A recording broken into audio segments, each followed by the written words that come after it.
Okay, Kak Di nak cerita Kak Di punya pengalaman menggunakan Vivi. Ni Kak Di ambil masa kelahiran anak yang ketiga ke kedua. Tak ingat dah. Sebab Kak Di ada 4 orang anak dan keempat-empat Caesar.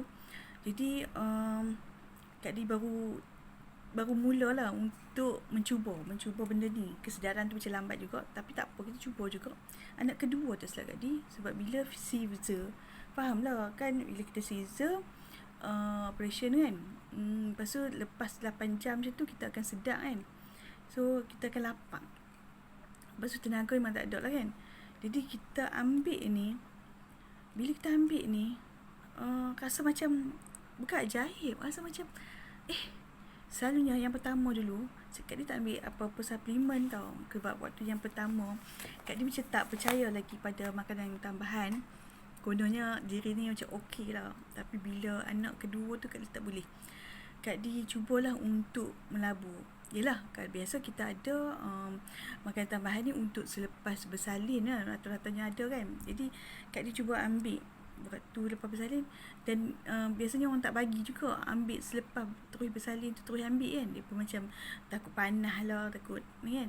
Jadi bila ambil makanan kesihatan yang ni, dia tak ada maksudnya pantang larang. Maksudnya tak boleh ambil lagi lah, kena tunggu 2-3 hari baru ambil, nanti panas badan, tak ada. Jadi kita boleh ambil selepas je kita sedang tu, kita boleh terus ambil. Apa yang Kak Di rasa bertenaga lah. Satu, bertenaga. Sebab kan nak bangun, bila Caesar, kita akan rasa macam perut ni terpisah daripada badan tau. Jadi nak pergi toilet, mereka akan buka saluran kencing kita kan. Lepas tu kita terpaksa pergi toilet sendiri sebab dia nak suruh kita bergerak kan. Jadi yang pertama dulu, Kak Di tak boleh nak bergerak. Kak Di paksa diri bergerak, tapi rasa teruk lah. Mai yang ni kita tak rasa macam kita boleh bersalin.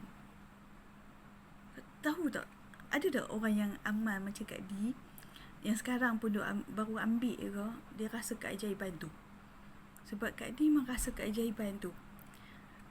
Faham lah, bila duduk dekat hospital, lepas tu Caesar kat hospital kerajaan, tak ada siapa nak tolong kita. Kak Di pun tak harapkan jugalah suami, sebab ada anak lagi, so dia nak urus anak. Kita orang urus sendiri anak. Jadi terpaksa usaha lah kan. Jadi nak harap kat nurse macam segan kan. So kita usaha. Tapi itulah, Kak Di rasa beza. Dia rasa diri bertenaga. Lepas tu cepat pulih.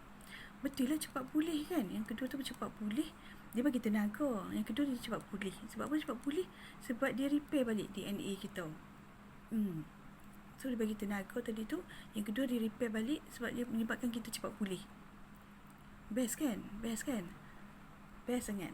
Untuk orang yang nak cuba ataupun yang dah cuba kalian komen. Bagi pengalaman kalian lah. Bagilah pengalaman, feedback kalian yang pernah cuba. Okay?